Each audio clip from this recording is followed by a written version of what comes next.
U.S. President Donald Trump said last night that South Africa should not be in the group of 20 major economies anymore, repeating that he will not attend a leaders' summit here, in fact, later this month, during the African countries' rotating presidency of the group. Now, remember, Vice President JD Vance is scheduled to attend the G20 leaders meeting, which is set for the 22nd to the 23rd of November in Soweto. For generations, Miami has been a haven for those fleeing communist tyranny in South Africa. I mean, if you take a look at what's going on in parts of South Africa, look at South Africa, what's going on. Look at South America, what's going on. You know, I'm not going to, we have a G20 meeting in South Africa. South Africa shouldn't even be in the Gs anymore, because what's happened there is bad. I'm not going. I told him I'm not going. I'm not going to represent our country there. It shouldn't be there. All right, we stay with this particular story and speak to SABC News Specialist Correspondent Sophie Mokoena, who's joining us to discuss these latest developments. Sophie, good evening to you and thank you so much for your time. So the U.S. President's posture when it comes to South Africa doesn't seem to be changing, but he says he doesn't believe that South Africa should be in the G20. Does this signal somehow that he may not understand what it actually is?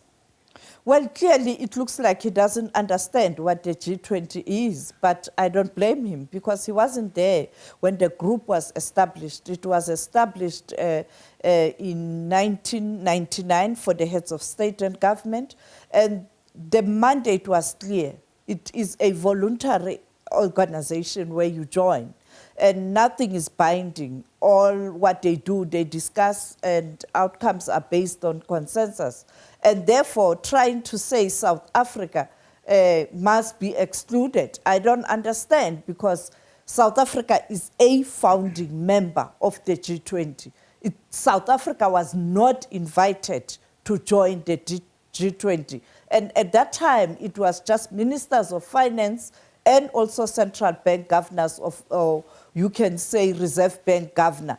At that time, that would be your Trevor Manuel, finance minister, and of course Tito Mboweni, the late Tito Mboweni, as the person who was in charge of the Central Bank of South Africa, the Reserve Bank. And later it became an organization where you also have leaders meeting. At that time, it was former President Kgalema Motlanthe, after Mbeki was recalled, the first head of state of South Africa who attended the Leaders Summit. And therefore, clearly he doesn't understand. It's not your NATO where he is in control. It's not a military alliance. It's all about discussing challenges facing member states as they relate particularly on the economy.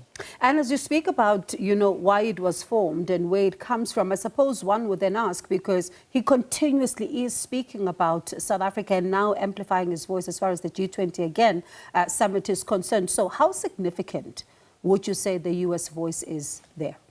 Well, it is quite important because the United States of America, it's a big economy, and particularly for South Africa, it's one of important countries as it relates to trade and investment.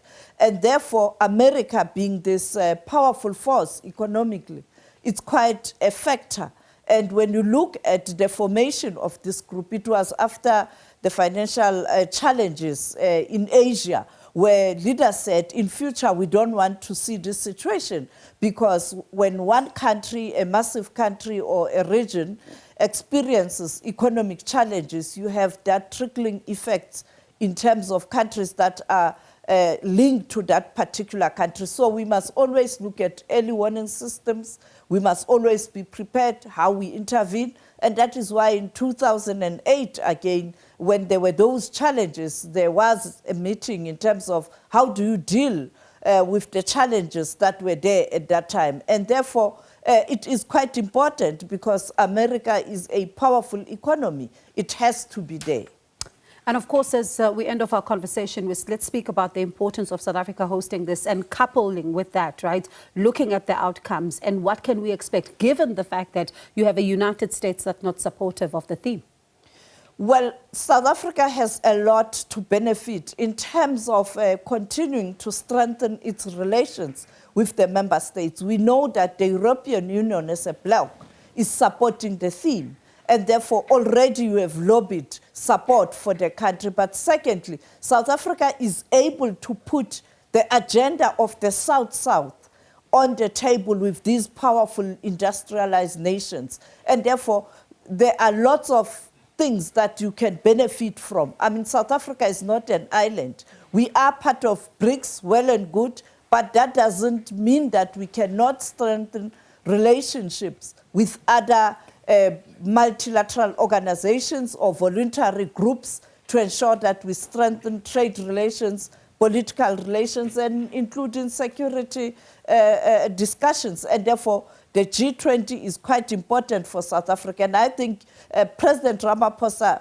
appointing that team that is led by Professor Stiglitz, it has produced a document that can guide not only G20 member states, but the whole world in terms of addressing challenges of inequality. And therefore, you see, it is important to have these groups and be part of these groups because you are able to lobby and also to mobilize resources. A critical gathering at a critical time. Sophie, thank you so much for that. And remember, SABC is the host broadcaster as far as bringing you up to date with all the developments linked to the G20. SABC News Specialist Correspondent Sophie Mokoena.